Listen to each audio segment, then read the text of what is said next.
Arateí Purajirorí. En las ondas sonoras, con voz brillante, resuena el programa Arateí Purajirorí. 20 años de transmisión, una historia emocionante. Y en este aniversario un homenaje al señor Faustino Silvero y a su amada esposa y su fiel compañero Walter David.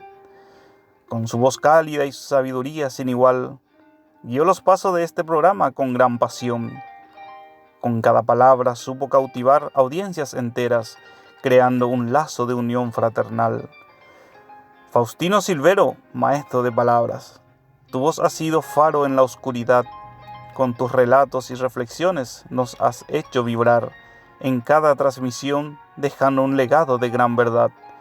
20 años de dedicación y compromiso, llevando información y entretenimiento de calidad.